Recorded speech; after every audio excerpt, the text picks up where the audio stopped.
Imagine placing a powdered 18th century wig over a subwoofer blasting a heavy kick drum. The artifact fractures under the force of a modern rhythm. That physical collision is the core challenge of staging this specific narrative. The story is strictly divided into two halves, a first act focused on military ascendance during the American Revolution, followed by a second act detailing the grinding political and personal downfall that came after.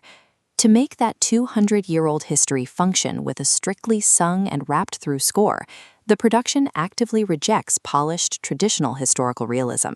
Instead, the design relies on deliberate anachronistic layering.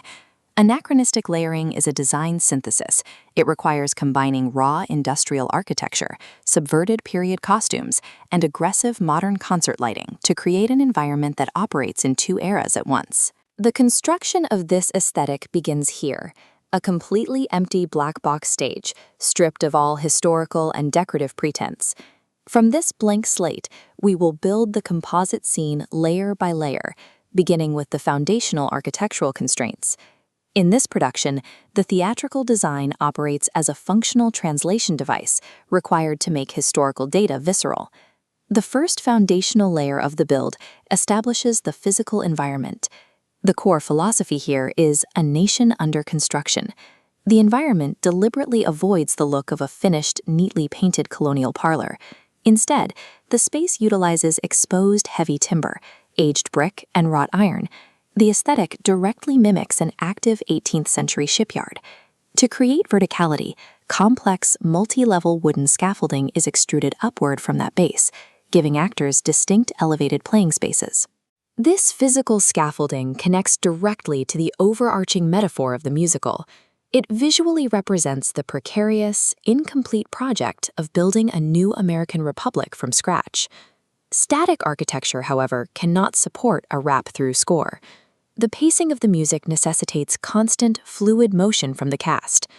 The mechanical solution to this kinetic requirement is embedded directly into the floor, two concentric revolving turntables. During the military campaigns of the first act, these rings rotate in opposite directions to map the swirling physical chaos of engagements like the Battle of Yorktown. The Battle of Yorktown was the culminating 1781 conflict that effectively ended the primary military phase of the Revolution. Later, when the narrative transitions to governance in the second act, those exact same turntables represent the cyclical, repetitive nature of backroom deals and political maneuvering. The set architecture provides both the thematic bedrock of an unfinished nation and the physical engine required to propel a hyper-paced narrative. With the architectural space defined, the next step is populating it with the human element. The core constraint dictating the wardrobe is a philosophy called period from the neck down. This technical illustration shows the necessity of accurate 18th century tailoring. By maintaining the rigid structural cut of a military coat and tight breeches, or the heavy corsetting of a gown, the physical movement of the actors is accurately restricted and grounded in the 1770s. From the collar up, the production introduces a modern subversion, deliberately stripping away the aristocratic artifice of the era. The designs discard the powdered wigs, the excessive ruffles of lace, and the heavy mask-like period makeup. Allowing the performers to wear their natural hair and contemporary makeup bridges the visual gap, making the historical figures recognizable and accessible to a modern audience. The costumes also perform a secondary logistical function, rapid character identification through strict color coding. The Continental Army operates in a unified palette of blue and buff, while the Schuyler sisters are immediately identifiable by specific solid jewel tones, blush, teal, and yellow. The Continental Army was the military force formed by the colonies under George Washington to fight for independence.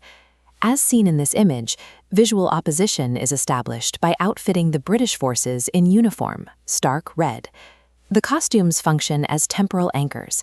The bodies are physically restricted by 18th century tailoring, but the modern faces allow contemporary audiences to project themselves into the history.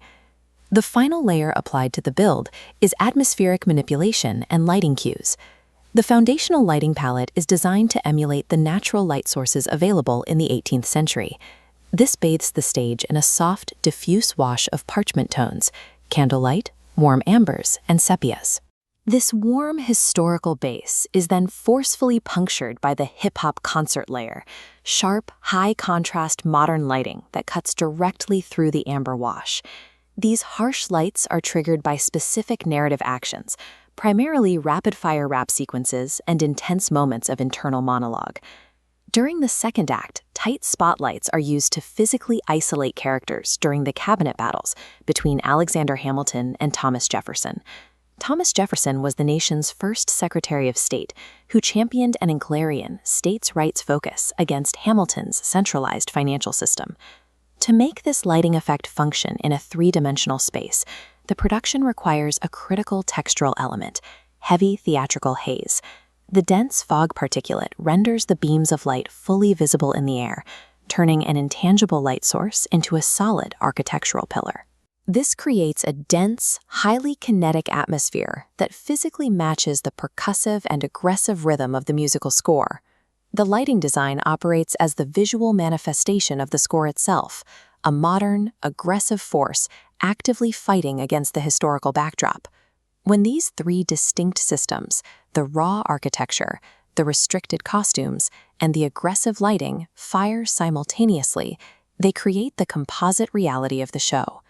This alignment happens during high-stakes narrative moments, like publishing the Reynolds pamphlet or the final duel. The Reynolds pamphlet detailed Hamilton's affair to disprove corruption. Weehawken is where Burr fatally shot him. During these sequences, the physical scaffolding constantly frames the action, embedding the historical characters within a highly precarious, unfinished nation. The period-accurate clothing silhouettes maintain the physical reality of the era, even as the choreography pushing those bodies becomes highly contemporary. And the concert lighting cuts through the haze to direct the audience's exact focus amidst the swirling chaos of the turntables. In the finale of the musical, following Hamilton's death, that kinetic energy completely stops. The turntables halt, and the narrative focus rests entirely on his wife, Eliza Hamilton. This photograph shows the Washington Monument as it sat unfinished for decades.